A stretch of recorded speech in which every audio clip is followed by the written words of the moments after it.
Okay, as I said, both Pietro da Cortona and I am Pei, and it's kind of interesting to associate two names in this way, or two architects or two artists, capriciously in a way, based on the day when when they were born, or the day when they died. And they died on the same day, the 16th of May, but 350 years apart. Of course, I am Pei much more recently than Pietro da Cortona.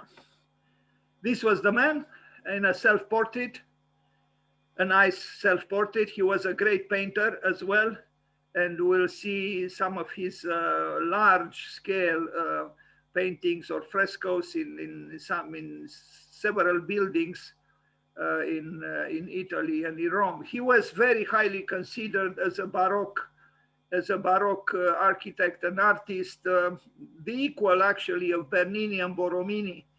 But for some reason, he's a little bit less known. So Pietro da Cortona, born on the 1st of November, 1596 or 1597, and he died, as you can see, on the 16th of May, 1669, was an Italian Baroque painter and architect. Along with his contemporaries and rivals, Gian Lorenzo Bernini and Francesco Borromini, he was one of the key figures in the emergence of Roman Baroque architecture. He was also an important designer of interior decorations. Well, to have as rivals Bernini and Borromini, my God, this is not a little thing. He was born Pietro Berettini, but is primarily known by the name of his native town of Cortona in Tuscany. He worked mainly in Rome and Florence.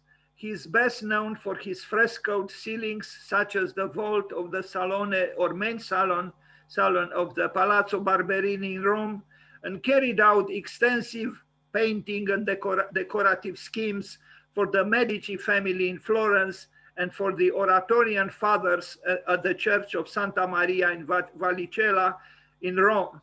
He also painted numerous canvases. Only a limited number of his architectural projects were built, but nonetheless, they are as distinctive and as inventive as those of his rivals. Nice description. So here is an engraving showing Pietro Berettini da Cortona. Yes, I do hope, this is my hope, that one day we'll also look at engraved portraits of Romanian architects, both women and men. Although engravings are not done any longer, but who knows? Maybe a revival of this technique will return. The revival will happen. Drawings. Some drawings. He drew splendidly, like those artists at that time. You know, I mean, truly, if I compare drawings of these masters with the drawings of the masters of the present, I don't know. I don't know if we can talk. But then there is no progress in art. This is known. But the sensitivity that these drawings show of the old masters, I wish I can see also in the drawings of the present. For example, by comparison, the drawings of Bjarke Ingels are cartoons, really. I mean, they cannot be taken seriously, you know. What can we say? I mean, there is much to say, actually. Even Daniel Lipskind, you know, some of his later drawings, although he can do better, are maybe because of the many commissions and the rush to, I don't know, visualize or externalize a thought about a scheme. You cannot draw like this any longer. Plus, there is no need because we have cameras. Still, I admire very much such drawings. Yes. So, you know, it's hard to distinguish in a way. You know, this is a drawing by Pietro da Cortona. It could have been by Raphael. It could have been by Leonardo, perhaps. It could have been by Michelangelo. It could have been by Bernini. It could have been by Borromini. An expert could easily identify, but someone who is not an expert would have a hard time. I mean, you know, this drawing could have been the drawing of many old masters.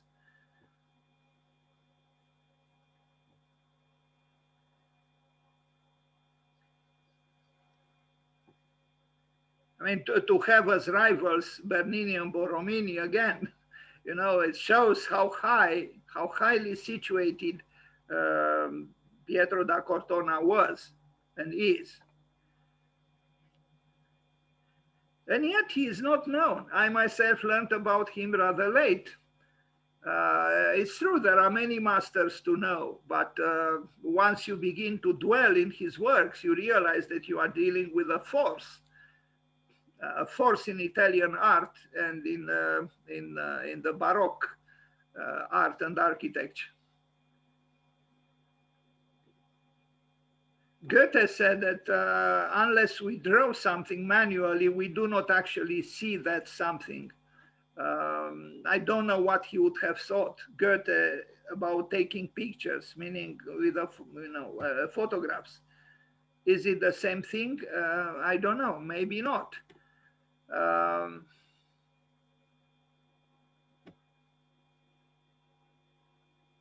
But even people who can draw like this, and there are people in the present as well who could draw like this, they don't draw like this. There is something about our age, you know, like Picasso said that he learned to paint like Raphael in 4 years, but then to paint like a child after all his life. So in a way, this kind of drawing or painting is not contemporary, so to speak. And the question is why? Is it because we lost confidence in the figurative art? Is it because this kind of art is, maybe in a way placid? It's not placid, of course, but let's contemplate our art and compare it with this art. We have expressionism, we have abstract expressionism, we have all kinds of currents. Pop art, you name it, cyber art. We have all kinds of experiments that try to replace the beautiful predictability of the art, at least maybe post-Renaissance, because before Renaissance, there was a different kind of artistic poetry in the world, and people were not so concerned with accurate description, visual descriptions of reality.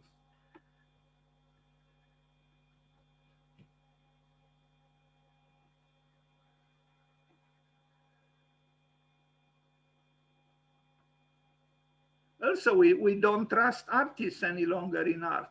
We don't trust them. Well, if an artist enters the architecture school, yes. But if the artist doesn't enter the architecture school, is totally eliminated from the field of architecture. This was not the case then. Bernini was a sculptor, so was Michelangelo, Pietro da Cortona was a painter, but they built. Why? Because society at that time valued architecture as art. Thus, the artists were highly qualified to also be, or try to be, architects.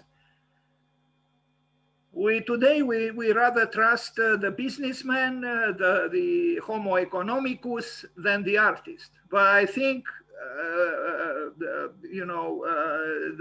at this very moment, there must be artists, frustrated artists, who could contribute beautifully to our architecture, but the thought doesn't even cross their minds because they know that society would not accept them. And this is the loss of society, first and foremost. I mean, someone who can draw like this, you can only imagine what kind of building this person can do.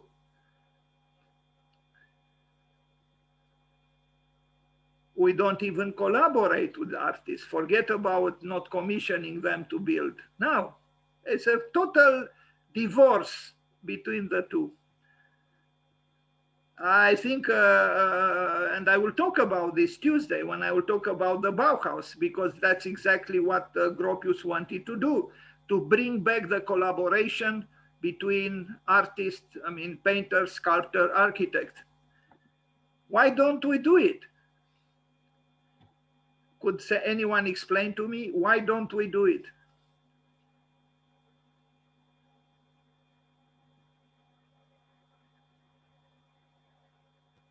Pietro da Cortona or Berettini. Beautiful drawings. I mean, even the cynic probably would have to acknowledge that these artworks are uplifting one. Paintings, because we only looked at some drawings. Now look at the paintings, and then we'll look at his buildings. I mean, these are huge frescoes, you know, covering immense surfaces. Beautiful work. And we don't talk about Pietro da Cortona. In general, we don't. I mean, how could we ignore such an artist, an European artist? I'm sure Asia has also great artists that we don't know, we don't talk about, and we should talk about if we love beauty.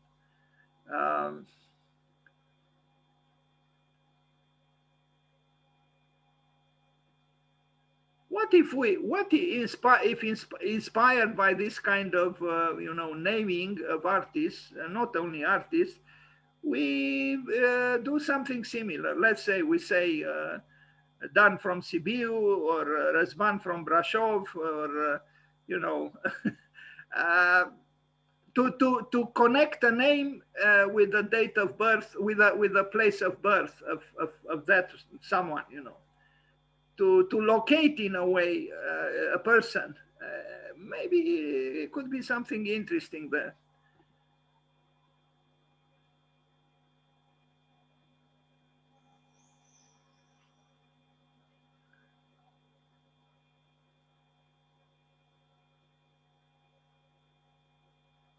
The despair of modernity, because we can talk and we should talk about despair. You know, life was difficult at all times for human beings, of course, not to speak about plants, animals, and stones, because for them it's difficult too, thanks to the human being, which who tortures them. But you know, the kind of art that is practiced today, and it has been practiced for a while, would have been inconceivable in other times. And if art tells us the truth, and I think it does, good art does tell us the truth, then our age is not as glorious as we might like to think. There is a lot of angst. There is a lot of despair even, you know. I can talk for hours about art of the present, which shows clearly disturbances, great disturbances, because perhaps we don't have that shared symbolic order as religion was called. We don't actually. You know, this painter, Pietro da Cortona, he painted within the framework dictated by the biblical, you know, requirements in a way. So there wasn't actually a lot of freedom, I mean, apparent freedom, but within the canons of the Bible, there was an infinite variety of expressions. It was that shared symbolic order. We don't have that shared symbolic order, although maybe many of us or some of us still belong officially, so to speak, to a certain religion. But it's not as deeply felt as at that time.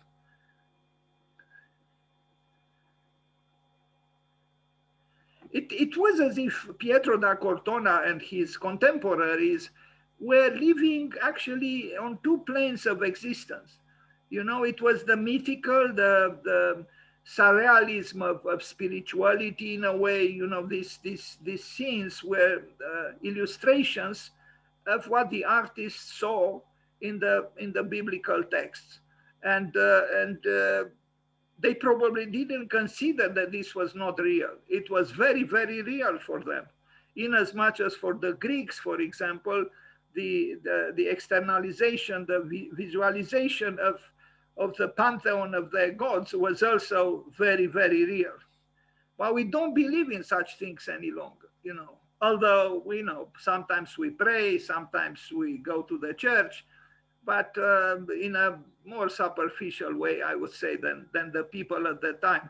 Not to speak about the Middle Ages, when the people were totally immersed in the, I mean, a deep way in what we call faith.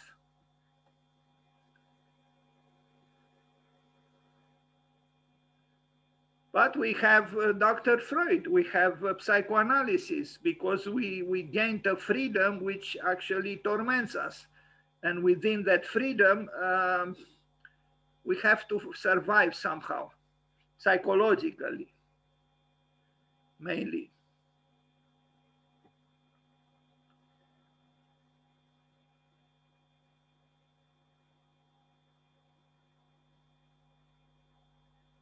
There is clearly great skill here, and we can only expect, you know, buildings that are animated by the same, you know, spirit that we see in these artworks.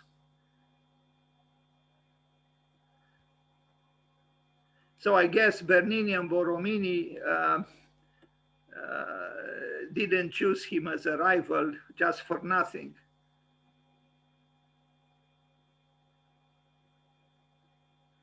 Probably you know that the conflict, the tension, the dramatic, actually, yeah, conflict between Bernini and Borromini resulted in, some say, the suicide of Borromini. Borromini committed suicide at 67 or 68. Apparently, who knows? But I read that something that because of his you know, enmity, rivalry with Bernini.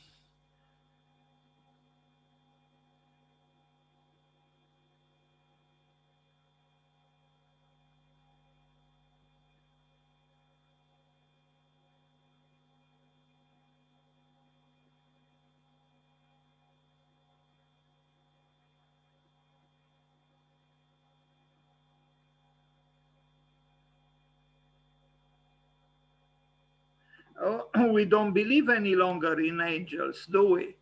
And we don't believe any longer in that raised arm of the angel pointing towards and above.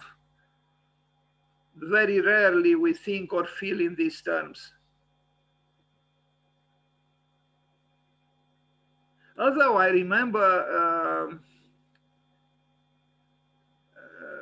I'm not sure if Daniel Lipskin, who did mention Swedenborg, the great, you know, Swedish mystic, if he said, or I'm not sure if he said it, but I read in Swedenborg that the more angels in the sky, in a way, the more density of angels in the sky, the more freedom and the more light. And it seems to be a paradox. But anyway, I don't know why I'm thinking now of angels. Well, I am, because I was just looking at and I am looking at the paintings of Pietro da Cortona, and it's impossible not to think about angels.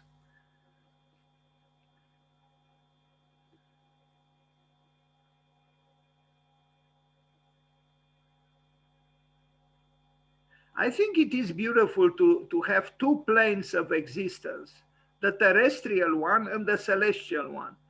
We have an approximation of what we call the celestial plane, but it's really now an approximation and it's not very convincing. Instead, we have the human stars, you know, and we can name them, you know, soccer players or pop artists, musicians, or I don't know, even entrepreneurs, you know. We replace the gods with them, you know. Bill Gates, you know. Bill Gates, the whole world is suffering because Bill Gates is divorcing his wife, or rather his wife is divorcing him. So the God is shown as having human features, you know. Anyway, I actually think the human stars are rather shallow. but they existed in the ancient world as well, you know, where we had semi gods, demigods, and we had humans with some celestial attributes. But it was a distinction still, you know, they were not quite stars. Plus, even if they were stars, the true stars they were still on Mount Olympus. We don't believe in them any longer.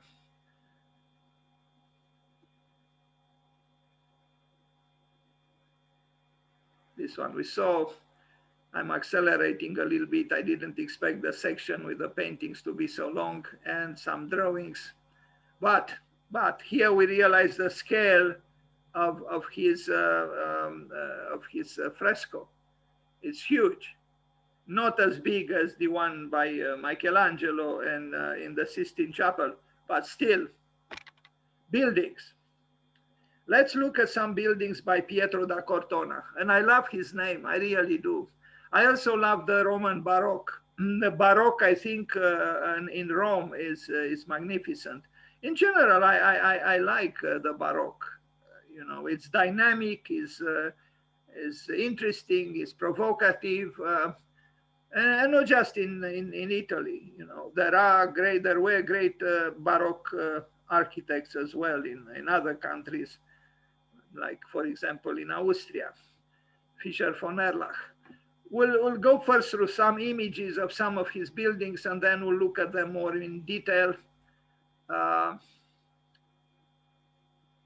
The Baroque architect works with a continuous dialogue and tension and conflict between concavity and convexity, or between what is concave and what is convex.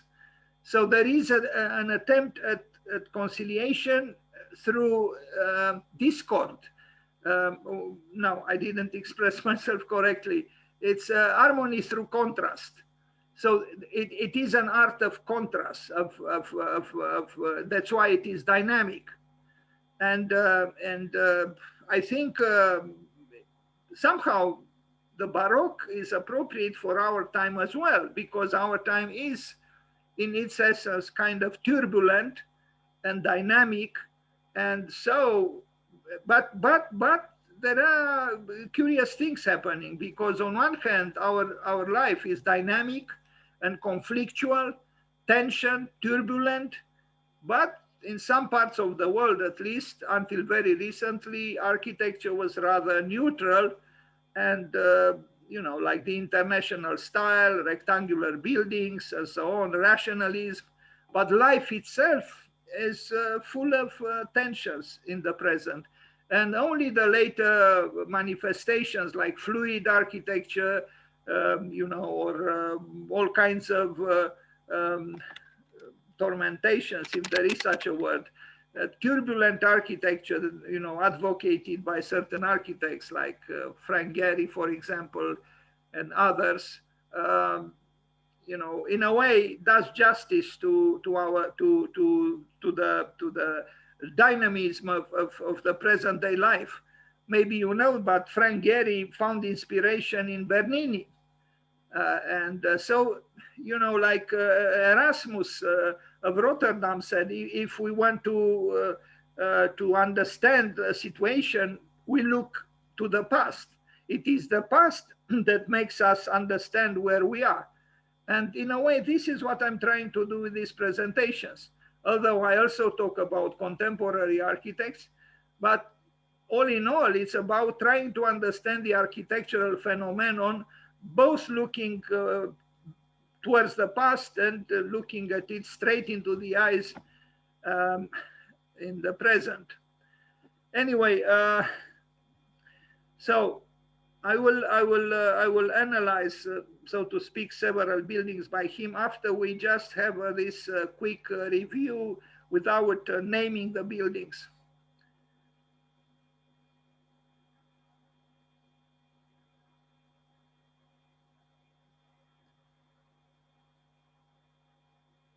The world was always in turmoil. You know, it would be false to imagine that at that time life was linear and peaceful and so on.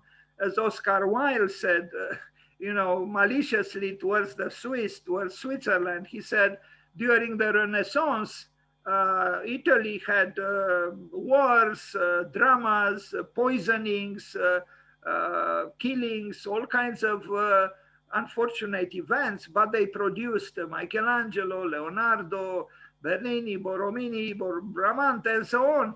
While Switzerland, which had centuries of peace, produced the cuckoo clock. And this, what Oscar Wilde said, is not so valid today, because at least in architecture, as you know, Switzerland is provocative sometimes and has interesting architecture offices. So they produce more than just the cuckoo clock. You see the Pietro Berrettino, Domo da Cortona, Pictor et Architecto. Nice. Nice. And what can we say? You know, we do have stars today, but something happened. Somehow we lost our relevance in the world, you know, at least in our country. You know, it's I think we are also to be blamed for this, you know, because we are not any longer humanists. We are not any longer cultural figures with a certain prestige, you know, ideally maybe even some aura. No, we don't. We sold our soul and we paid the price, you know. We fall on our knees in front of the so-called beneficiary, whoever that beneficiary is. Our culture is not externalized often, if it does exist. So yes, something happened. We receded into irrelevance. But I think we are also responsible for this. So here, Pietro da Cortona and Roman Baroque architecture. This was a big book published on him. I look at the cover of this book and I vibrate in a way. I'm happy, you know, that an architect and an artist commanded, you know, such a cover, such a book. And, you know, it shows in a way that art is like oil, you know, in time, it elevates itself at the surface of other liquids. And so is with quality, but we need to strive for that quality. And this is what I keep saying to myself and to everybody. Let's strive, let's work hard. Let's not have low standards of so-called împlinire, you know. I mean, if I compare împlinirea mea cu împlinirea lui Pietro da Cortona, I realize that I'm not so împlinit, you know. So it depends what we want from life.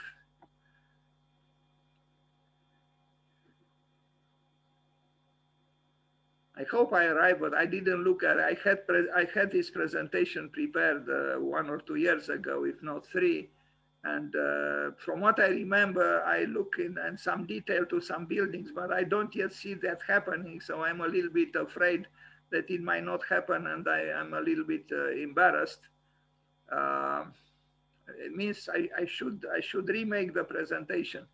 I was myself a little bit, I felt, you know, resolved when in fact I was not.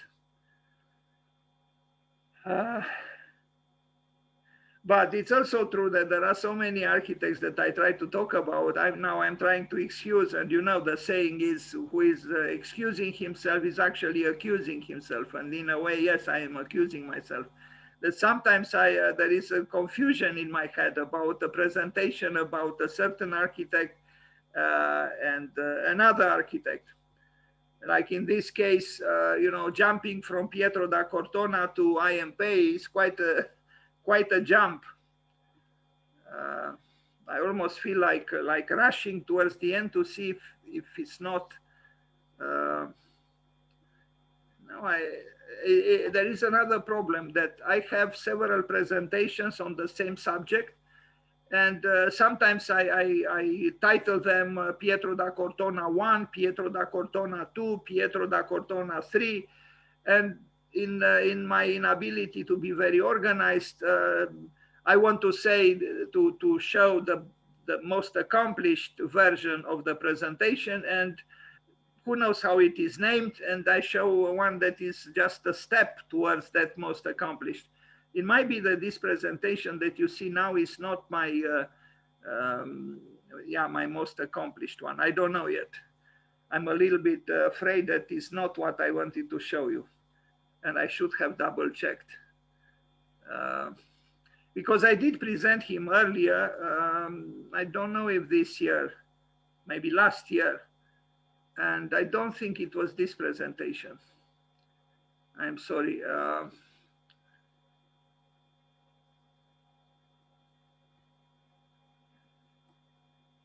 Basilica of Santi Ambrogio e Carlo al Corso. Here we can admire the interior of the dome, the fine late work by Pietro da Cortona, 1668. Yeah, this is I don't know if his last work, but a little bit confused, 1668. This is not his major work. It might be the latest, the last one by him, but not his major work, although it is monumental. What happened with these architects, there were several architects. Then it wasn't just one architect who accomplished a building. And Pietro da Cortona worked mainly on the dome, on the cupola. Of course, it would be very difficult for a single person to accomplish such a building.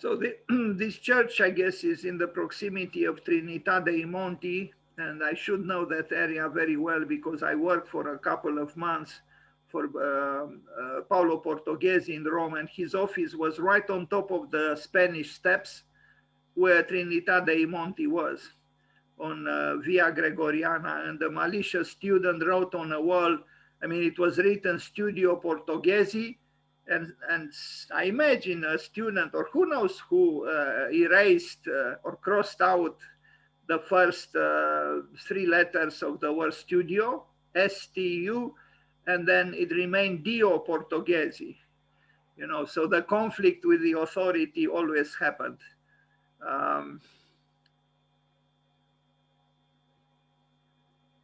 At that time, he was kind of like Dio, but after the fall of postmodernism, no one would have called Portoghesi Dio Portoghesi.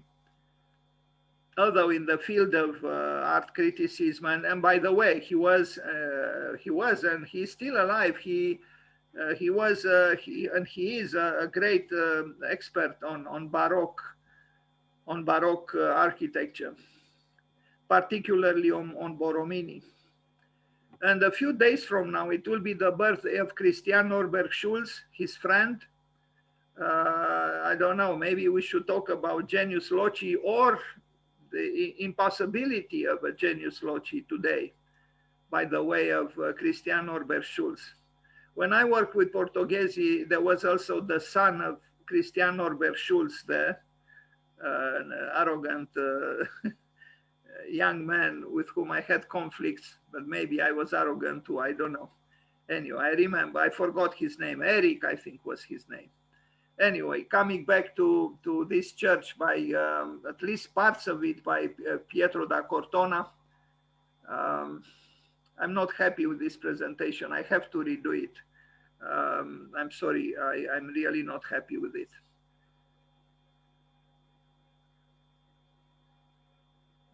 I'm sure I have one where I name these churches and I look at them analytically.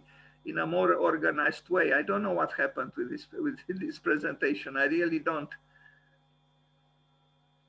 It's possible that the one I wanted to show had a different naming, not Pietro da Cortona #7. I develop them and then the number increases, but sometimes when I arrive at a satisfying version, I just call it Pietro da Cortona. And I had one like that, but I didn't choose it because I thought the biggest number is the most developed, and it might be that it is not. But at least visually, we are dwelling in the realm of his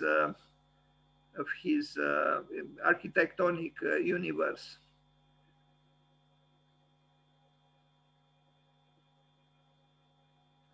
What I try, and maybe I don't always succeed, or maybe I rarely succeed, or maybe I never succeed. I don't actually intend to transmit information, because information can be found now by anyone, can be found by anyone on the internet. You know, you just type in Pietro da Cortona, Wikipedia shows up, and you can read the, you know, all the facts that you are searching for. If I could transmit inspiration, or yes, if I could somehow generate interest in a subject, for me is satisfying.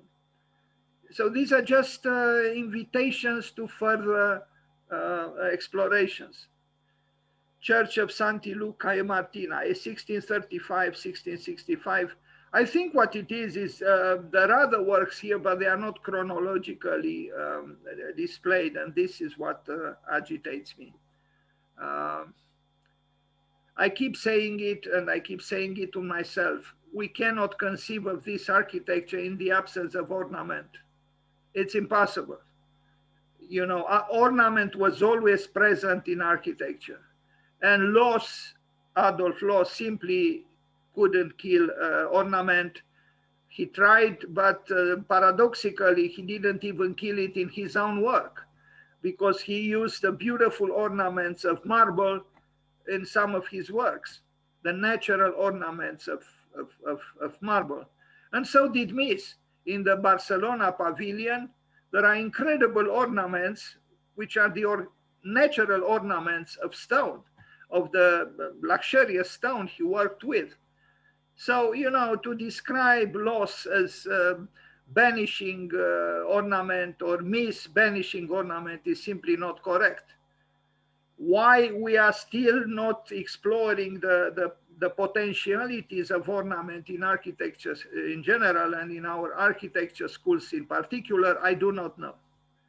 But this is happening now in very important schools, and I'm going to talk about them next week. Because the new digital tools that we have at our disposal allow us to even make buildings that are jewel-like or ornament-like, and to create some identification between structure and ornament. In some of the later works by Zaha, the ornament becomes structure and the structure becomes ornament. And this is very possible today, because through parametrics, scripting, and programming, we can bring the ornament in very innovative ways.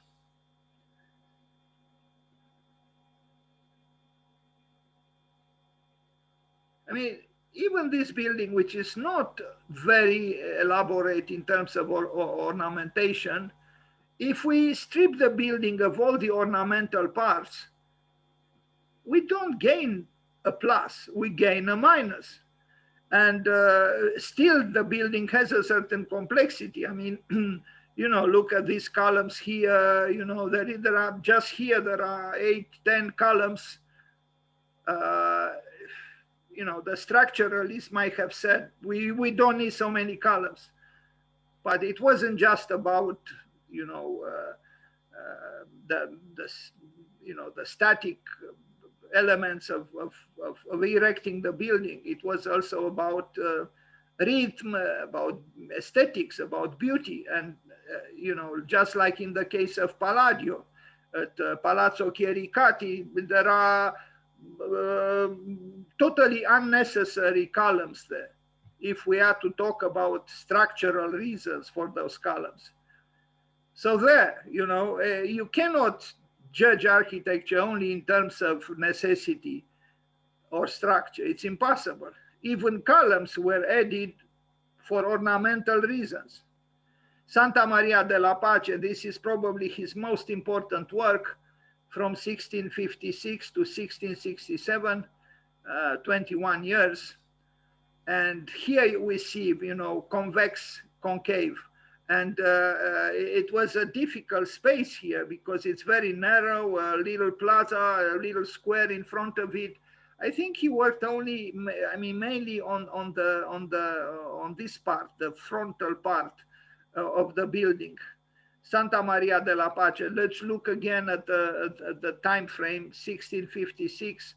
So about 350 years ago, he did this important church in Rome, Santa Maria de la Pace. And here you see, you know, in a way, he advanced with the building within the square, just as Michelangelo did in Biblioteca Laurentiana with his, you know, lava-like stair that filled the vestibule.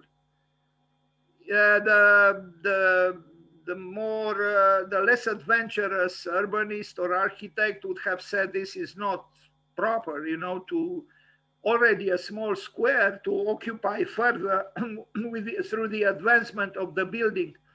But again, architecture is not just about reason, and it's not just about measurements and calculations. It's about feeling, it's about emotions. This is a famous church in Rome, and it is famous because of Pietro da Cortona.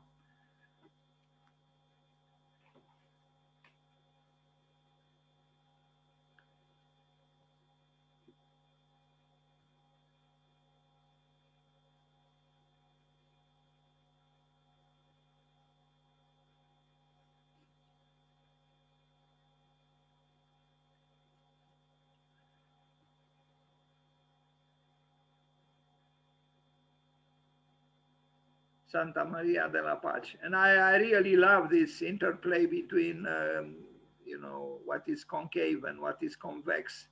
And this is Baroque art.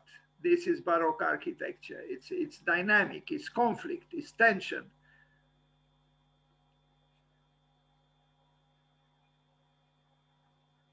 But he worked only on the front. The whole of the church was not done by him. But I think he modeled, you see, it's possible that the square was like this before his intervention. And he crafted this square in this shape so he can advance properly with his building. So what do we see here? We see the artist who was an architect who became an urbanist. And why we differentiate between them, I do not know, because I think a good architect can do object design, furniture design, urban design, landscape design, interior design, and probably vice versa. They all belong to design, it's in essence the same activity.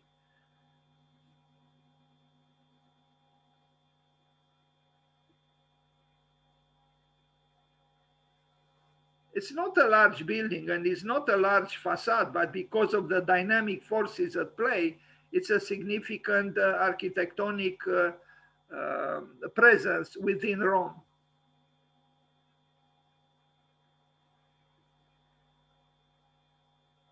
And here it is from above. The accumulations of history in this great city, which Rome is.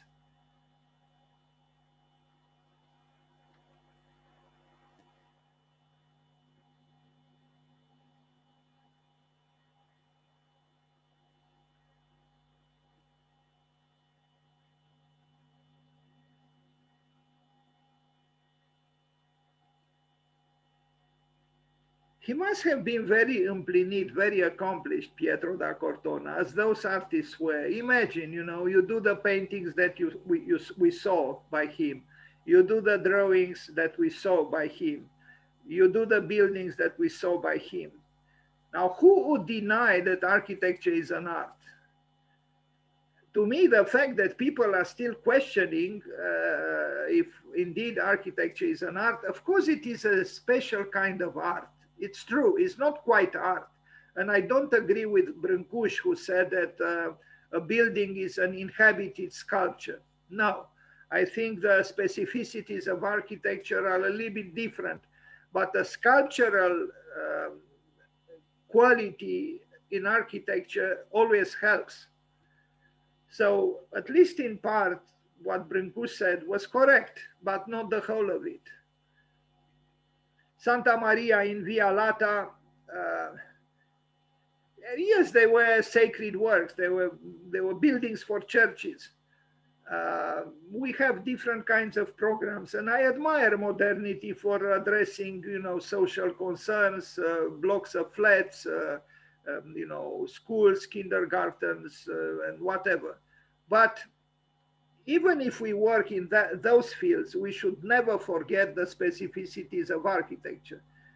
We are architects, we are artists. And if we are not artists, we should become.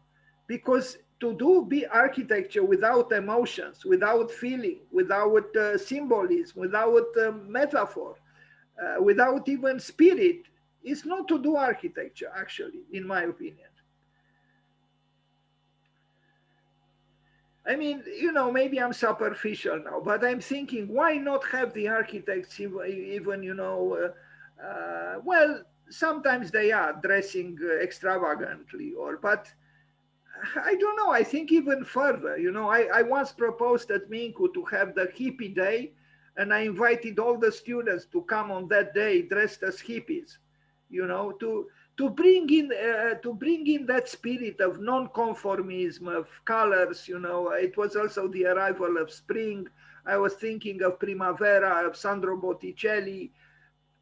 Something must be done to escape from the terrors, the dryness of rationalism and fear and bureaucracy and so on, to bring in that artistic side of architecture. And I'm going to talk about this next week, when I'll show the works of Will Alsop, for example. But all those architects associated with the schools of architecture I mentioned, they were all artists to an extent or another, and that's what differentiates them from the fearful architect who is afraid to let that artistic side to take over. I think we shouldn't be afraid. I truly make an appeal to all architects in Romania, not just in Romania, to cultivate the artistic side within themselves. I think we'll have a kind of a renaissance in the good sense of the word. Although Frank Lloyd Wright commented negatively about the word renaissance because he said, I love naissance, but not renaissance. But the more artistic the architect, I think the better. Let the artist within the hearts of architecture and the hearts of the architects to blossom. And what else is Pietro da Cortona telling us? How else are we going to have exuberance? Walter Gropius, whose birthday will be the 18th of May, and I will talk about him to the doctoral students on Tuesday, said it plainly. The artists are exalted craftsmen. Exalted, meaning exaltation. Well, where is our exaltation these days? But in the absence of exaltation, we are not artists. And in the absence of not being, in the absence of being artists, architecture is not quite architecture. It's building, but it's not architecture. So my question to myself and to you is, how can we exalt ourselves? How could we bring exaltation in our hearts? Because it is the heart that becomes exalted, not the brain. While we talk about brainstorm, right? Brainstorming. We don't talk about heart storming, although it is the heart that storms, not the brain. But we are such timid rationalists that we are afraid to talk about the heart. Although Le Corbusier and Frank Lloyd Wright, they both talked about the cultivated heart, and the brain should be in a second position, not in the first. The heart should be in the first position. And yes, then if we allow the heart to manifest itself, then exaltation will step in. And I do think we need exaltation. Otherwise, our lives are boring, really. Capella di San Francesco Saverio, Chiesa del Gesù. Yes, great riches indeed, great city, Rome. I wonder what Pietro della Francesca felt when he went to work now on the building site. Because these people didn't work so much at the drafting board like we do. You know, until the arrival of the computer, we worked most of the time, you know, pe planchette, on the drafting board, on paper, with pencils or whatever. But and now we work on computers. But at that time, I imagine a lot of work was done directly on the building site.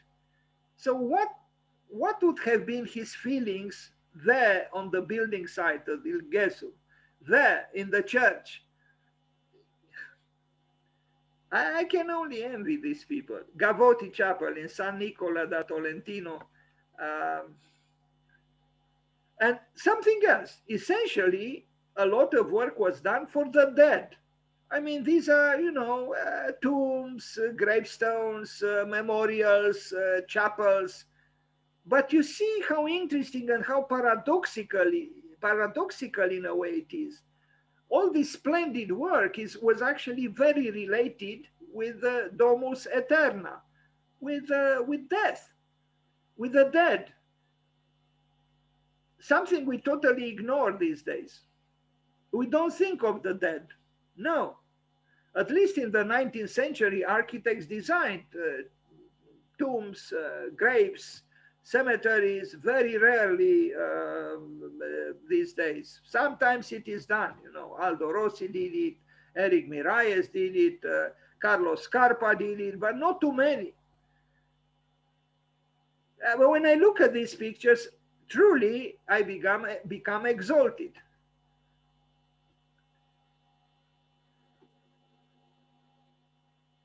And light, of course, light. Using light as a construction material. Tabule anatomiche. And now we are approaching the end of this rather imperfect presentation on Pietro da Cortona. He did this very curious work, and I like it very much because it's very, very, very modern. He was not the only one at that time who did dissections of the human body for anatomical studies or maybe medical, you know, manuals and so on. But his graphic works are formidable, I would say. Look at this. You know, would you have expected something like this from the painter who painted those biblical scenes and from the architect who honored God through his churches? And here we have, this is a modernistic work in a way, you know, undressing a human being of his own skin and showing the, you know, the apparatus of his, you know, anatomy.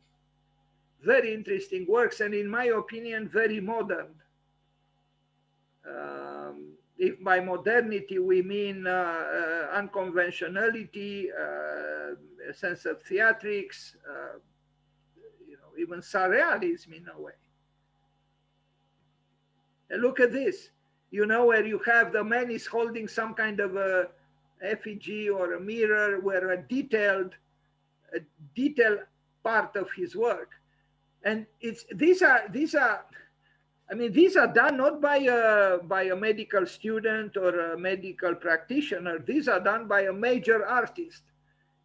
So what I'm trying to say is art without emotions cannot be. Here we have illustrations for an anatomical book, which are also animated by feeling, by emotions. I mean, look, the man is holding his own bone in his left arm. And I don't know. They move me. They move me. They are very different from the works by Leonardo da Vinci, who also dissected bodies. But here we see already what I call a certain modernity, a certain expressionism, even a certain angst, the angst of existence. You know, who are we? Where do we come from? Where are we going? What are we made of? Um, Very interesting works. I mean, look here. It's a beautiful engraving based on his drawing, and it's surreal. You know, it's anatomical, but it's also artistically valid because it is invested with us with feeling. I see feeling here. Look at the posture of the skeleton. Assertive, you know, the skeleton is assertive, is advancing in a way, is alive in a way. Bravo, Pietro da Cortona, you really surprised us now. Or here, you know, he is working, the skeleton is working. I mean, look at his almost cozy, chic posturing of the legs, stripped of skin, of muscles, only the bones. This is what the artist does, you know, and Pietro da Cortona. Pietro da Cortona again. What can we say? Is it depressing? Is it uplifting? Is the reality of what we are, who we are, you know? We talk about the soul, but we have bodies, and bodies have organs. And, you know, then the artist comes and shows us, you know, through his imagination and maybe also some analytical work done on some bodies, but they are remarkable, these works, because they're almost photographic. You know, there is a certain objectivity about them.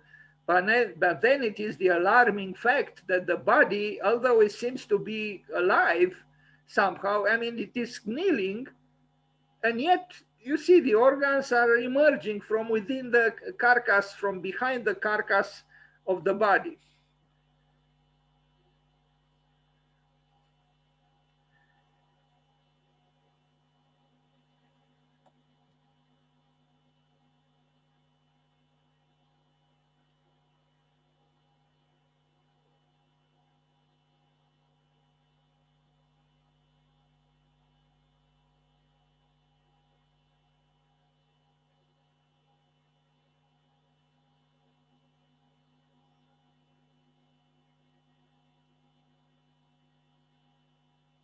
I wonder what the church had to say, if the church knew about these works by Pietro da Cortona, you know, because there might have been conflict there, you know, about the, you know, the dogmas of the church and the unconventionality of the artist who indulged in such representations.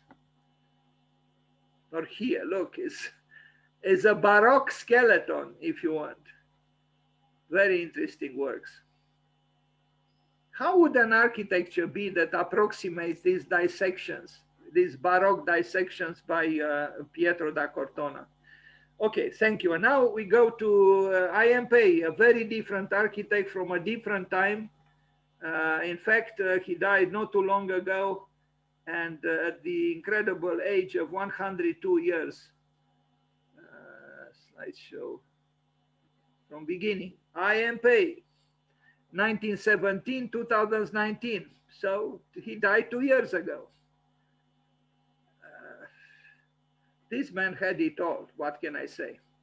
So Yoch Ming Pei, a fellow of American Institute of Architecture and RIBA and so on. In Chinese, his name, the 26th of April, and died in May, on the 16th of May. And that's why we talk about him now. In 2019, was a Chinese-American architect raised in Shanghai. Pei drew inspiration at an early age from the garden villas of Suzhou, the traditional retreat of the scholar gentry to which his family belonged. Now let's stop a little bit here. The scholar gentry. The Chinese had great respect for poetry and calligraphy, and the scholar was highly valued. Where are our scholars today?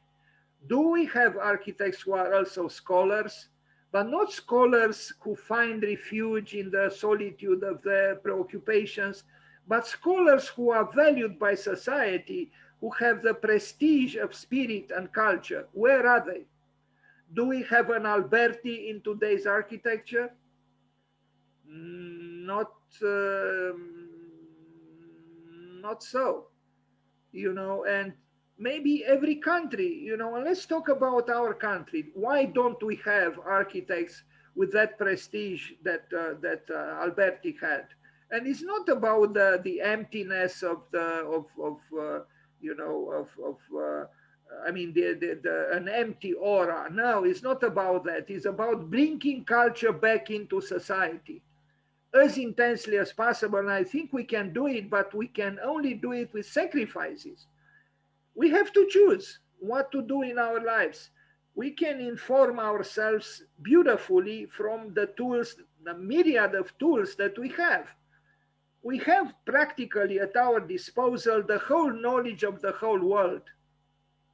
We do, every one of us. You can be in Munzia Hussein and you can be a scholar. You can study day and night. You can learn. You can write poetry. You can write manifestos. You can draw. You can think. So there is an immense potential, in my opinion, for a respiritualization of life. And I think we need it badly, because between vita activa and vita contemplativa, we are obsessed with vita activa, instead of realizing, and Lorenzo de Medicis, who is symbolizing vita contemplativa in Cappella de Medici by Michelangelo, his birthday is in a few days. So if we could understand that vita activa by itself is not enough, we also need vita contemplativa, viața contemplativa, the contemplative life. If we understand that we can allocate a lot of emotional and mental and spiritual resources to honor the contemplative life.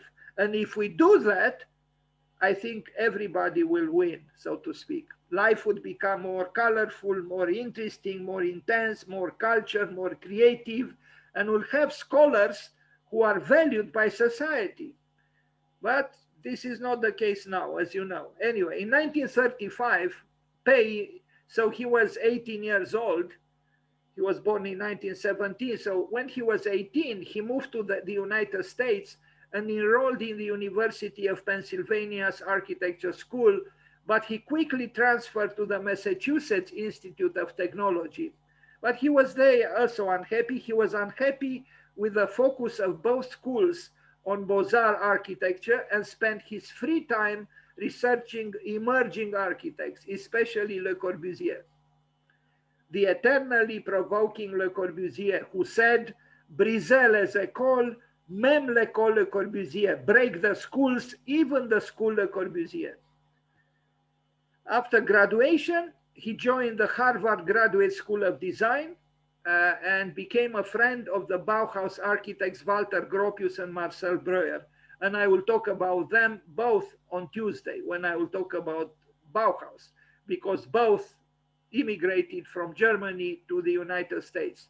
In 1948, Pei was recruited by New York City real estate magnate William Zeckendorf, for whom he worked for 7 years before establishing an independent design firm in 1955, I.M. Pei and Associates. In 1966, that became I.M. Pei and Partners, and in 1989 became Pei, Cobb, Fried and Partners. Henry Cobb and I forgot the first name of Fried, they were his, partners. I mean, they had many partners, but the three had their name mentioned. Pei retired from full-time practice in 1990. In his retirement, he worked as an architectural consultant primarily from his son's architectural firm, Pei Partnership Architects. Here was the man. He was around 85 when this picture was taken, and you can tell he was an accomplished man. A little bit too smiling, but for my taste, but he had reasons to smile. And I think the main reason for smiling was his wife, in my opinion.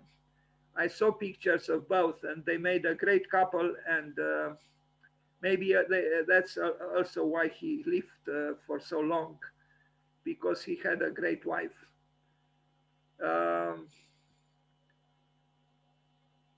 I don't know if here is him or not, but anyway. But here he is, indeed, in front of his celebrated glass pyramid and at the Louvre in Paris. Yes, yes, yes, Mr. Pei, you did it. Yes, yes, we know, we envy you. I envy you. What can I do? But I'm happy for you. Good for you. I like him though more when he was younger, and you can tell this man was foreseeing a brilliant future. Somehow you can tell in this picture that he was ambitious and looking far, looking for the muses who were happily oriented towards him.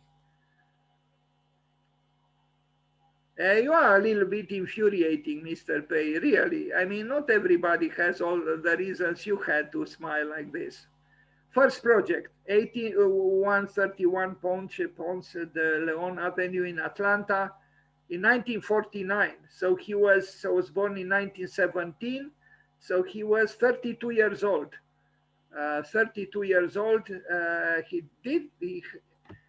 His ascension was rather quick, and he had bigger and bigger commissions. What can I say? A brilliant, career. But this building is not one that would make us say, wow, not yet.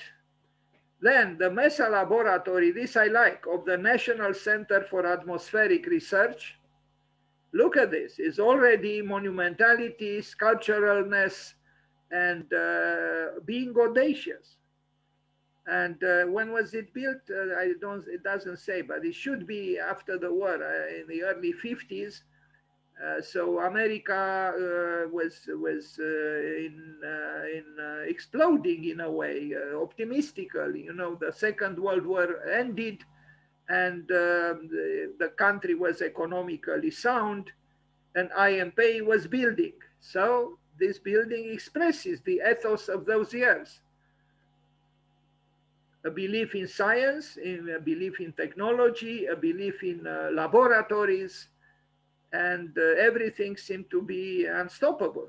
The dormitories, new college in Florida, this is also a good work, although, you know, you might say from the level of the passerby, the buildings were flat, but seen from above, you can see that the buildings have, there are those geometrical erosions, and there is a certain complexity here. You know, maybe some people would have commented negatively about the proximity of, windows here, and maybe even not sufficient light. It's something also, I feel tempted to say something a little Chinese here, but I like what I see from above. And yes, there are certain things here that would have made one think that, you didn't have enough intimacy, because look, I mean, you know, four walls in very close proximity, not enough light, but, you know, young people, they said hello to each other from their windows, and maybe even fell in love if this was for both sexes.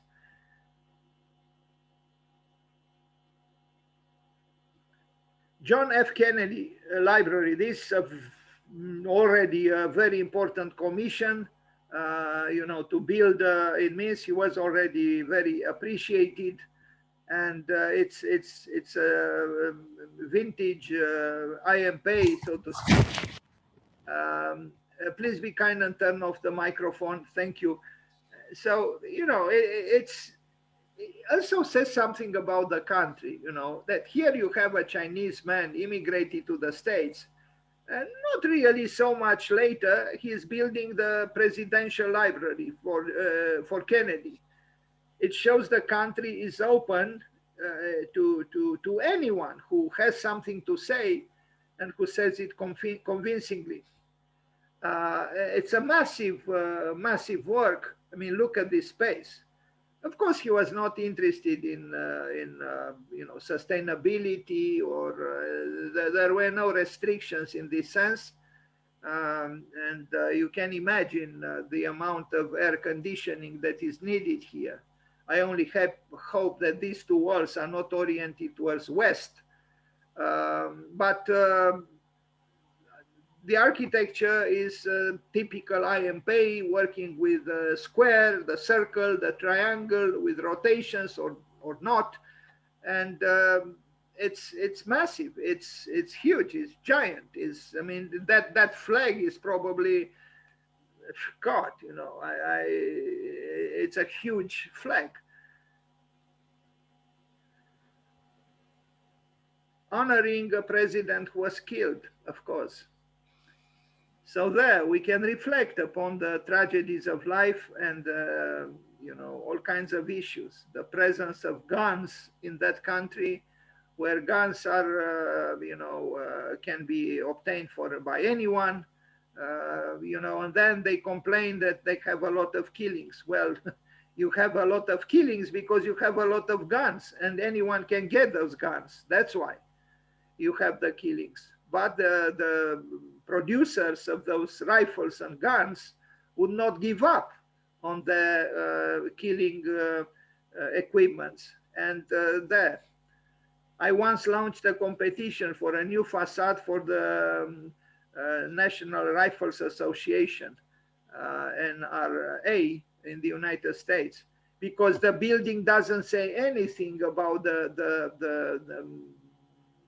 very negative consequences of producing guns and allowing them to be in any hands, in the interest of profit, because that's what we talk about, profit. Guns sell well, so then, let's produce guns. And then the children sometimes put their hands on the guns and they go to the school and kill other children and professors and so on. And it happens every year. Still, the United States does nothing against, to limit the production and the selling of the guns. Why? Because the ideology is to make as much money, as much profit as possible. That's why. But coming back to the library, yes, this majestic library was built in the name of a president who didn't even have time too much to be a president because he was shot to death. It's a good building, and here we see the brother of the killed president, and this was his wife. She died too, Jacqueline. Then she became Onassis, and here is the next president, Carter. And anyway, they don't look happy. And of course, they had no reasons to be happy, because although the building is glorious, the killing of the president was not. And here we see Carter, Jimmy Carter, a president who was criticized. And in fact, he only served for 4 years. America criticized him because he was considered a weak president.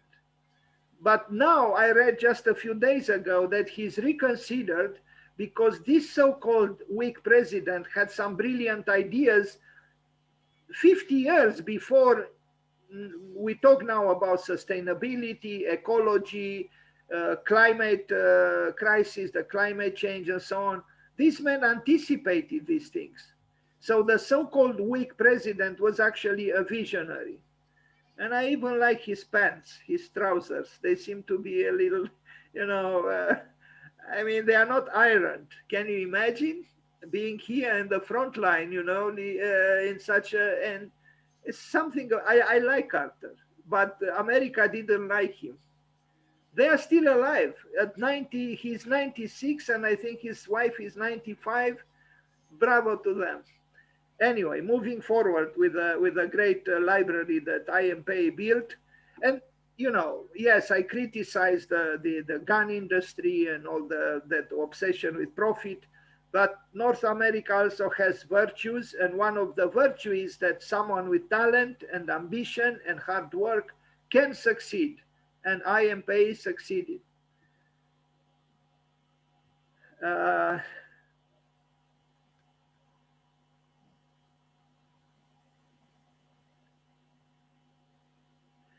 you probably know, but IMPA, there is an interview with IMPA. In fact, in that film, My Architect, which is about Louis Kahn, done by his son. And he goes to IMPA, Kahn's son, and asks him, you know, what he thought of his father, of Louis Kahn. And IMPA acknowledged that Kahn was a greater architect than him. And the fact that he was acknowledging this shows me the quality of the man. I think IMPA was honest, and he didn't allow his vanity to take over him. And he realized that as an artist, so to speak, Kahn was superior. There is a touch of commercialism in the work of IMPA, yet we cannot deny the qualities of his work. For example, this wall here is rather banal, you know, with these windows, and even here, not everything is splendid. But all in all, especially from the other side, from here, the building has qualities, and these qualities are shown in other works that we are going to see further on. Providence Cathedral Square, this is a landscape architecture that is done discreetly in a way and distinctly at the same time, and I like it. You know, modeled after the Greek Agora marketplace. It's here. This is what he did, you know, almost unnoticeable in a way, but I think it's done in a sensitive way, and it's nothing wrong with it. I think what I see here in this image is it can only receive a positive assessment, I would say. It's discreet. Now, you know, he was Chinese, and the Chinese, I mean, I keep looking at this particular cube, which seems to be dislocated somehow. I don't know what happened to it. Maybe a car entered into it or something. Anyway, if you make abstraction of it, the square is kind of interesting. This, you know, little square garden or, you know, park, little park in front of a church, which itself is not to be ignored, I would say, to an extent at least. Anyway, the penthouse, Lamar building in 1976, and he did this penthouse here rather assertive, but then even the more reticent Adawando proposed something also, in fact, in a way more outrageous than what IMPA did with a cantilevered penthouse on top of an existing building in Manhattan. Dallas City Hall. I like this building. You know, it's a city hall. It's maybe a little bit simplistic, but it has a level of variety, and it's a thrust building. I don't think you can expect here, you know, murky dealings under the table, and there is a level. I mean, this robust geometry, which is also sculptural, could give one confidence that inside the building, fair activities take place. Some consider some of his work brutalist. I don't know. I mean, yes, the manipulation of the volumes, you know, could be seen by the more timid ones as being, you know, somehow suggesting closeness to brutalist, but I wouldn't call it really a brutalist building. It was the time when, There were like the City Hall in Boston, which was not built by him. Also, that building, which is actually a good building, and it is considered one of the ugliest buildings ever built. It was even contemplated to be demolished. Anyway, the John Hancock Tower in Boston. We just talked about Boston, so here it is, a tower, glass, and again glass. What can we say? This was the you know, we invested in glass an immense amount of confidence. And we pay the price now, of course, because when you have so much glass, you'll have accordingly a lot of energy consumption. And what can you do? Yes, we put, you know, we block those windows as the scientists did at the Richards Laboratories in Philadelphia by Louis Kahn. There was too much sunlight and too much loss of energy. And, you know, all these skyscrapers, they use a lot of glass. I have seen anyway, I should not mention it, but I know I should mention it. I have seen a diploma work at Minku, which received a very high grade, above 9, around 930, 940. And in the center of Bucharest, the main facade, the largest facade, was all glass and oriented towards west. I know what orientation towards west means, because my kitchen in the studio I had in Titan was also oriented towards west, and in the summer I was melting. And there was only glass. And I wonder, you know, how come this was not considered, you know, in negative terms? In my opinion, it's a problem. If we ignore the cardinal points, we ignore something essential. You cannot make a facade totally of glass towards west in a city which is known that at west. I mean, that cardinal point is provoking a lot of heat in the summer. And accordingly, you need a lot of air conditioning to compensate the bad orientation. So I am reminding myself, and I also remind to anyone, let's not neglect the cardinal points.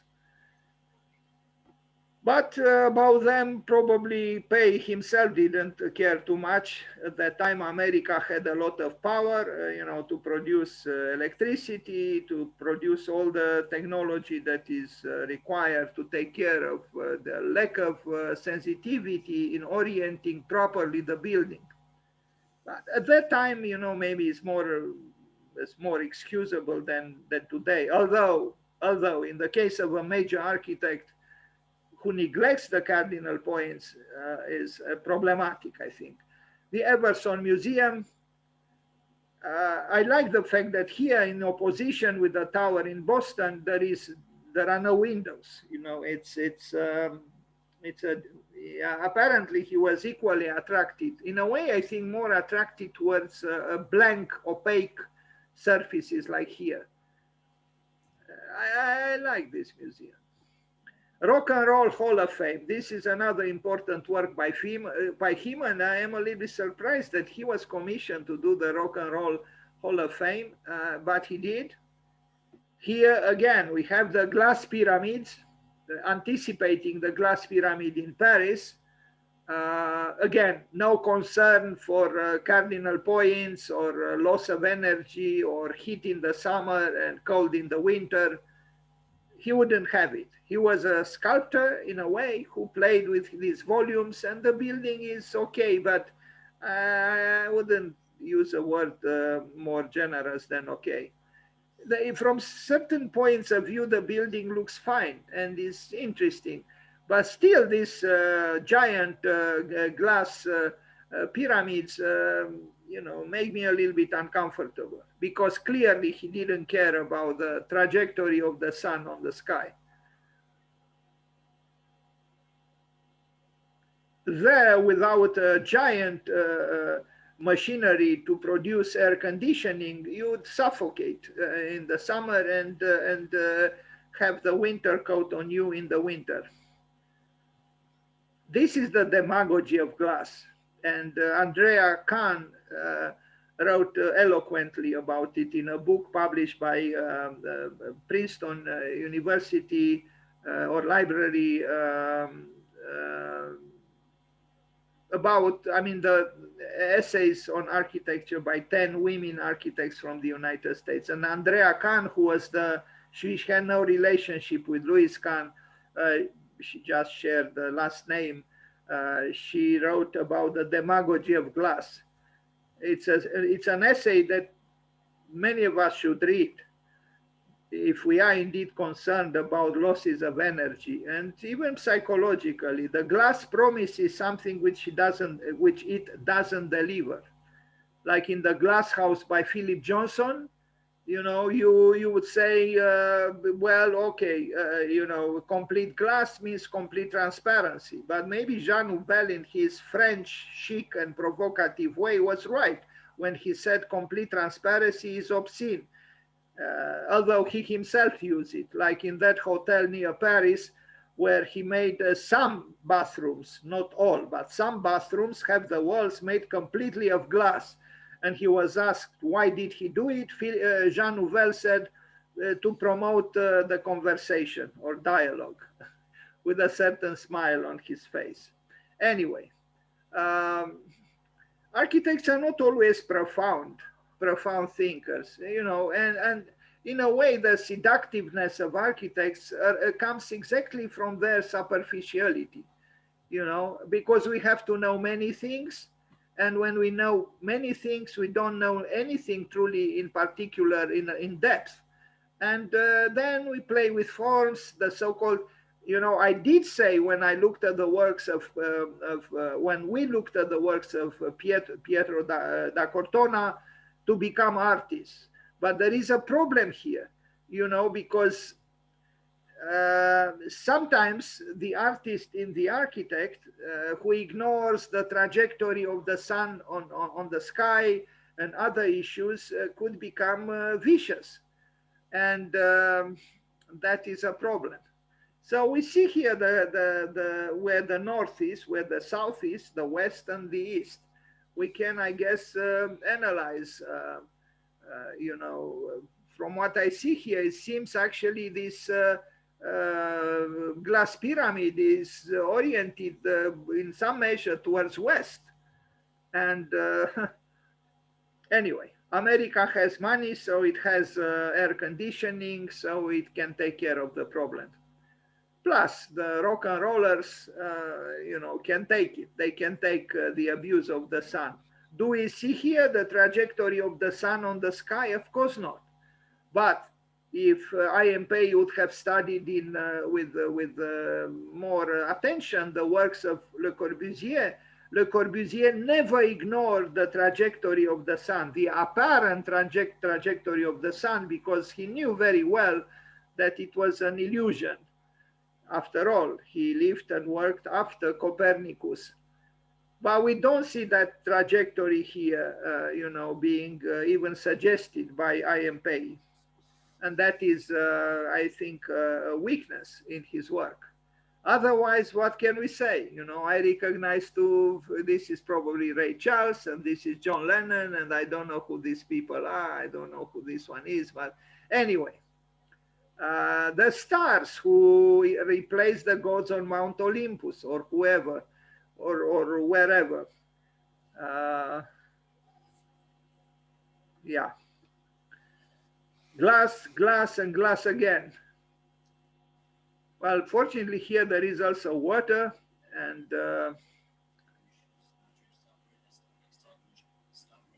but it is clear now, not only that glass is oriented towards the sun, but it's also inclined. So it's truly inviting sun to strike this atrium. Look how the shadow of the building is thrown behind it. So anyway, as I said, America has air conditioning and has the machineries needed to compensate the carelessness of the architect. Society Hill Towers in Philadelphia, he did some good blocks of flats, and these are, I would say, an example. And there is also one in Manhattan, and we are going to look at those as well. They are geometrical, they are stern, they I like the fact that they are not sweet.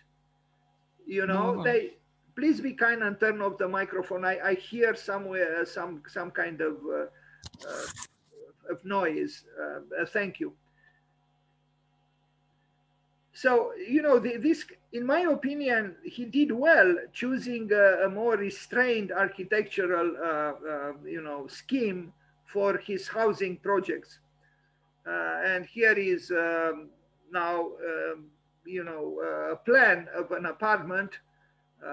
These are, of course, not very modest apartments, but I think they are well crafted, and you know, in even the more conventional functionalist would feel comfortable with this kind of apartment. Now the geometry of the prism is dictated mainly by the what we see here, which is quite you know, dramatic. I mean, the dimension here. I mean, this is more than a meter. You know, maybe 1.5 meters, or you know. That's why the facade has this. Although it is a rationalistic box, it's a prism that emanates the rationalist, you know, credo almost, but there is a certain sensitivity and sculpturalness, you know, and in terms of artistic or architectonic expression, I'm not against it. Um, it's kind of interesting, you know, although a lot was invested on these cassettes, or how to call them, you know, and the apartments. What can we say? You know, they are for us, for people who have a little bit of money, and then why not?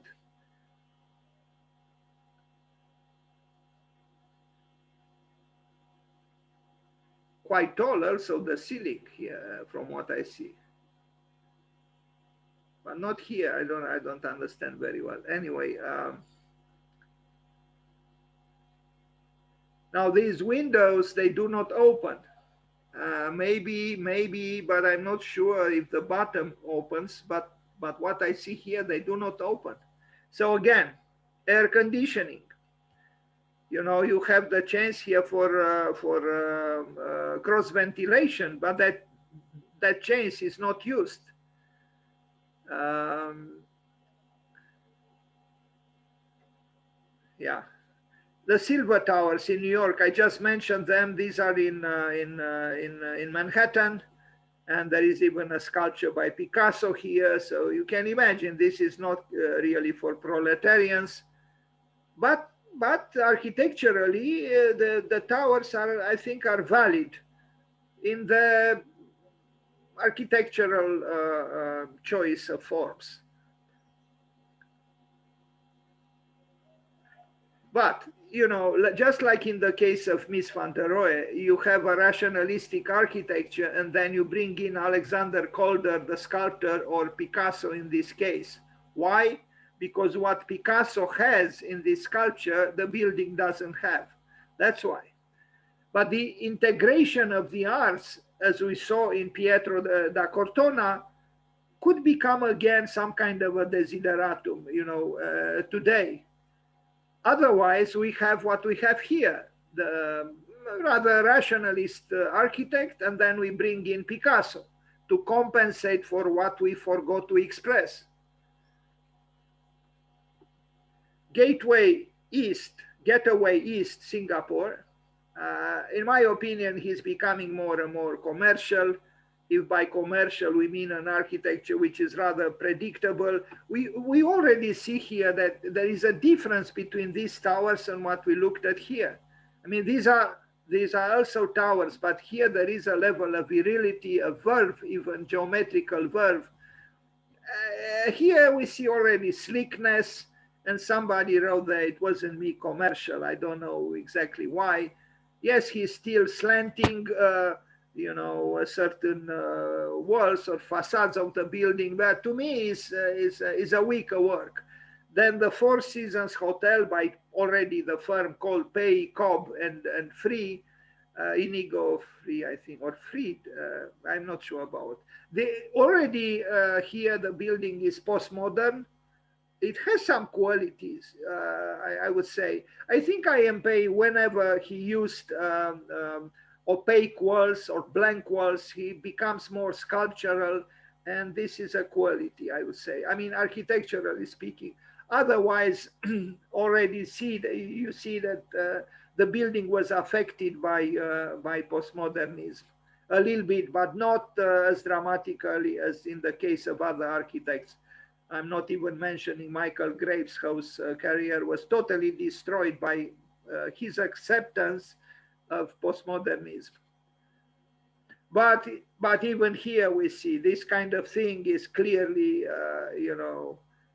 an affectation that derives from the crushing influence of postmodernism. At that time also, Philip Johnson, the eternal chameleon, built the ATM, the AT&T building in Manhattan, which is almost a manifesto of postmodernism. But here it is too, and you are surprised. Maybe the designer was here, Henry Cobb. It's possible because they had they distributed their competencies and I mean their projects between them, and this, Henry Cobb designed the way he wanted and Pay the way he wanted, and the other architect the same way. L'Enfant Plaza Hotel. Now here, this is an older work, I think, but I'm not sure. By IMP, what can we say? We already see the glass pyramid before the one in Paris, less glorious, less maybe a little bit transparent, but it's a glass pyramid. What can we say? The building, we saw the city hall in Dallas that he built years earlier. That one was more dramatic, more fresh, more engaging. This is rather static and I would say banal. Yes, the glass pyramid is a glass pyramid, but what can we say? So you see, what he did in Paris was not the only glass pyramid that he built. Here he has a smaller one. Now we are talking about the glass pyramid in Paris, and here we are, the glass pyramid in Paris with a triumphant IMP. We never saw Louis Kahn smiling like this, did we? But then Louis Kahn had his own worries and quite legitimate. Anyway, what can we say? It was very celebrated, this work, and people, once the pandemic is over, will continue to flood here. And it is the Louvre, after all, and all the riches of art are here. But I said it before, and I will say it again. The interior is rather predictable. That sculptured stairway was used even by him, and it's saving in a way the show.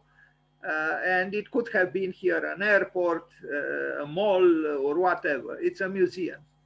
It's a good space. I have been there, and but there is a but, and that but derives, in my opinion, from both from his from the qualities that IMP had as an architect, but also from his problems, because sometimes his architecture, in my opinion, is a little bit simplistic. And then here we have the surrealist artists who try to, play with in a way to negate the very simplicity that I mentioned. And this is what I don't even understand it very well how it was done. It's a lot of trompe-l'oeil here, done by a certain artist. Maybe that intuition that that something is a little bit too predictable and too simplistic here was felt by other people, including the artists who did this.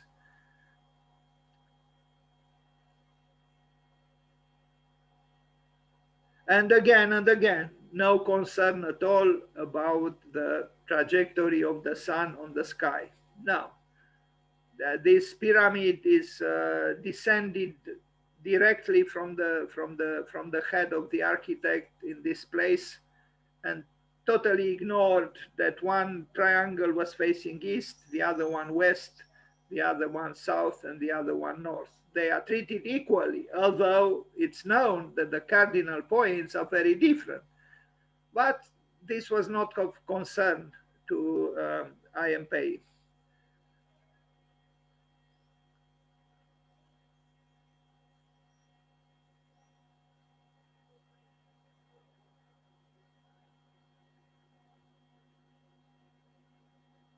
In a previous presentation, I did comment that I kind of like this upside down pyramid.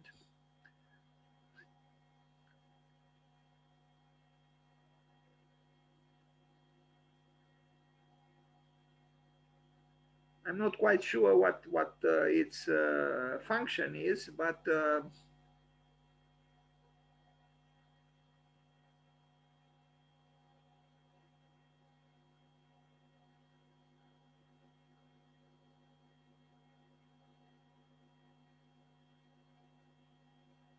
in terms of museum architecture, right across the Seine, there is perhaps a better museum in a way in terms of architecture, Musée d'Orsay. And Olenti, I don't know if I read her name correctly, she was Italian, but this work is done in France. Olenti or Aulenti, Gae Aulenti. She did a marvelous job with Musée d'Orsay. If you visit Paris, I suggest to you to, of course, visit Louvre, but also visit across the Seine Musée d'Orsay, which was a railway station transformed into a museum, very skillfully by this woman architect designer, Aulenti or Olenti. Anyway, yes, Mr. Pei, yes. We'll follow you. We'll follow the direction of your finger, of course. He's a little bit childish. Anyway, so Bank of China. This we know, we have seen it published. He was good. He is good at manipulating the triangle, the square, the circle. And this work, and these are done impeccably. I mean, in terms of the junction between various sides. Although, look what is happening here. I mean, some people are risking their lives in order to clean up, all this glass. What can you do? It's a machinery that requires a lot of attention. But banks have money, don't they? And the diagonals are, of course, dynamic, and the building is sculptural. I don't know so much about this base, which is rather classicist and historicist and a little bit postmodern. But from here upwards, it's a thrust expression of geometry, sculpturalness, and the ethos of the triumphalist bank, forever asserting itself. Money, and money, forgetting what Charles Baudelaire said in his beautiful short prose poem called L'Étranger, where the stranger is asked by someone what he loves the most, and he's asked first, do you love your mother, your father, your brother, your sister? And he said, I have no brother, no mother, no father, no sister. Then his friends, and he said, you use a word whose meaning I do not know. Then he's asked if he loves beauty, and he says, I would I would worship her eternally, something like this. And then he's asked, do you love gold, meaning money? And he says something that we should all think about. I hate it in as much as you hate God. So Charles Baudelaire, the poet, the great poet, places money and God in a dichotomical relationship. You cannot love money and also love God. You either love God or you love money. You cannot love both. That's what Baudelaire said, and I think he was true. He was correct. And at the end, he says, because essentially he didn't actually say what he truly loved. So at the very end, he said, I love, j'aime les nuages, le merveilleux nuage. I love the clouds, the beautiful clouds. But here is a bank, money, money, and again money, going all the way straight to God. Then nothing else. Where is the cathedral here or the temple? If there is one, they are hidden, as crushed by the ascension of the bank, forever taller, because yes, they have the money. And yes, the architect who is serving those in power makes it explicit who are his clients or his beneficiaries. But there is still some interest here because of the diagonals, and the triangle is always a source of wonderment and dynamic forces. Now a museum in Japan, which is not bad, and again, he has this his way of working with geometry that sometimes is appreciable. Um,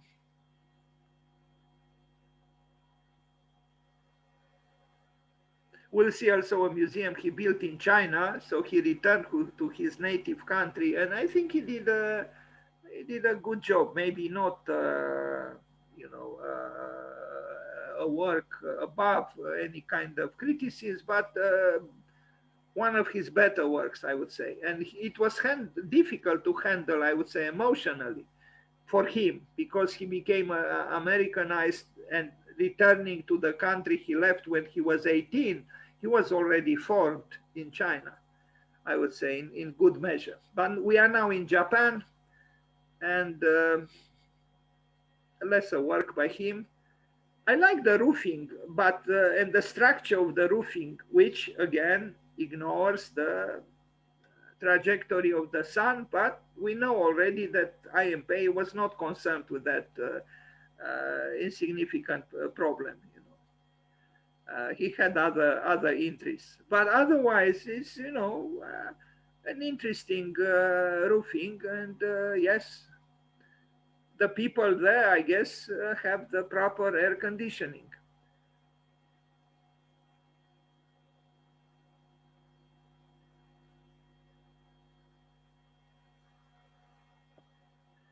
A memorial chapel.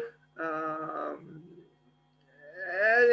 interior is kind of okay, but the exterior will arrive here. Uh, I don't know. I mean, the interior is as it is. It's IMP, yes, and there is a certain fragmentation which makes the whole a little sensitive, but the exterior is blank. And if we compare it with the chapel La Chapelle, with the chapel Notre Dame du Haut by Le Corbusier, Ronchamp, we compare two different kinds of architects. I mean, this one has some quality in the sense that it is cryptical. It's like a box which hides something within, and what it hides within is this. But maybe it's too so-called cryptical, despite the fact that it has some curved surfaces. And that's why it's makes me think a little bit of the cathedral that Kenzo Tange built in Tokyo. But I think Tange's work is a little more complex than the work by IMP.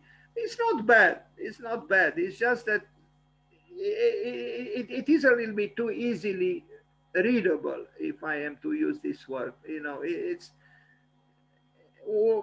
enough to enter once the building and move around it in a few minutes, and you understand what all is about. It's again a little bit simplistic, although the surfaces are, as you see, welcome a certain level of irrationality, so to speak, because of the double curvatures. The National Gallery of Art, this is one of his best works, if not the best work, in my opinion. Not so much the interior, because the escalator is predictably an escalator. What can you do? The parapets are made of glass or something transparent. Uh, he never truly escaped a certain level of commercialism in work. But if you look at his sketches and then you look at the site plan, the plan of the building has a certain complexity, which is not to be denied, I would say. And it's very dynamic because of the diagonals, and it's not yes, it's not so easily readable as other buildings by him. And here it is. It's this play of forces, you know, kind of like in Pietro da Cortona, who played with the convex and the concave. Here we have two opposing triangles, kind of like in a geometrical triangular yin and yang. So you seem to, it is possible to see kind of two opposing forces, two opposing triangles interacting in a dynamic way. And I like this. I like this plan very much. And the building, I think, works. I think he did a good job here. I mentioned Alexander Calder. Well, the sculptor, here he is.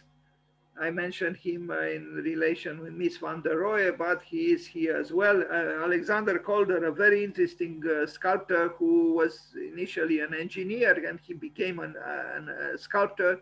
And there is a nice book written by Dan Coma that you can find in secondhand bookstores in Bucharest, and very inexpensive book about Alexander Calder. And Dan Coma also met him, and so it's a nice book. So here it is, you know, the building by IMP, and it's I think ingenious and a good work with triangles.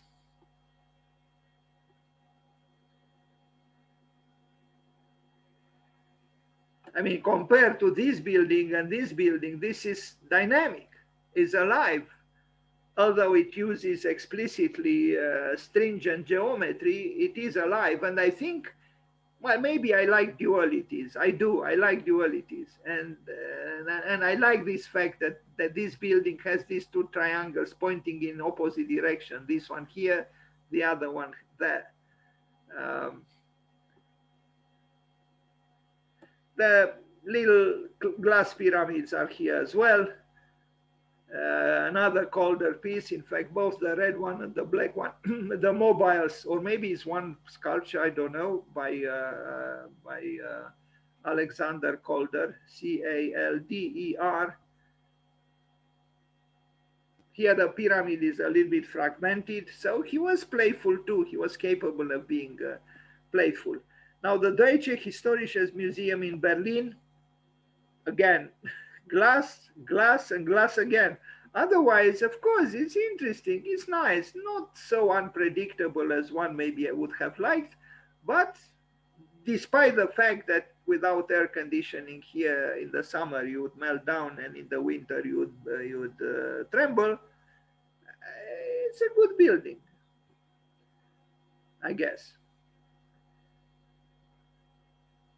But my enthusiasm for IMP goes only so far. He was a good architect, but he knew himself, actually. That's why when he was asked about Louis Kahn, he recognized that Kahn was better, and he was better. Maybe because Kahn suffered more, maybe. I don't know. I have my own retrograde ideas about the value of suffering for creativity. Um, and retrograde it is, probably.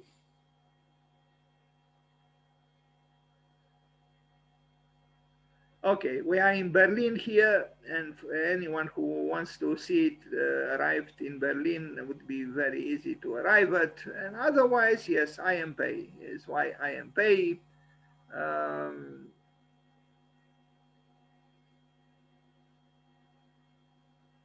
I almost feel like breaking one of these windows in a childish attempt to bring in some fresh air from the outside and not from a machinery that produces it.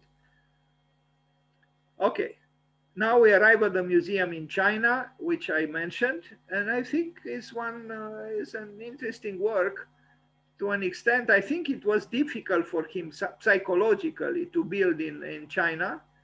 He did a rather acceptable work.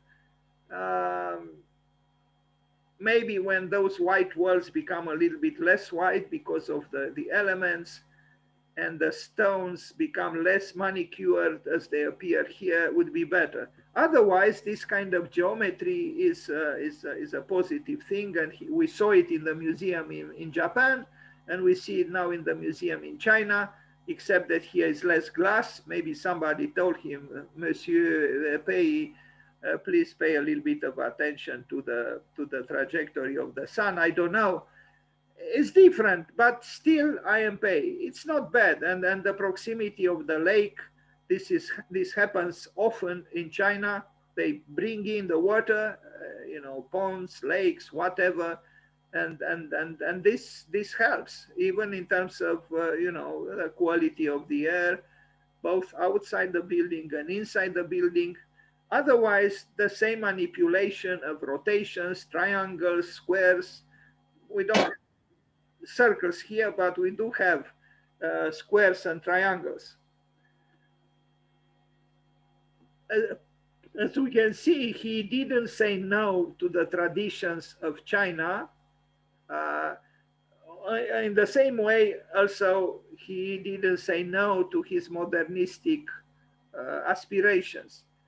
And I think this is what we should strive also for in Romania. If we attempt to somehow inspire ourselves from what is called tradition, to transform tradition into the present, for the present. And that's what he did. This is not a pastiche. This is not a nostalgic architecture. It's a creative architecture. It's a modernistic architecture. But you have a feeling that kind of it belongs to China. Now, of course, I know it is in China, and you now know also that it is in China, but no, there is something, there is a difference between this building and what he built in the United States and even in Paris. Yes, there is a difference. And let's hope some rebellious graffiti artists will take care of these white walls and animate them a little bit, and maybe even chop off a little bit these stones so they are not so, mimicking Lux Calme Volupte of the stones. Yes, a little bit of aggression, I think, is needed here. The aggression of the avant-garde.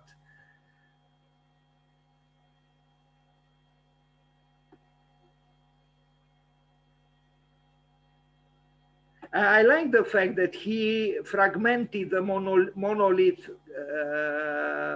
that the museum might have been in accordance with the scale of the buildings around. So it shows a certain sensitivity to context. And as always, he is good at manipulating, rather, dramatic roofscapes.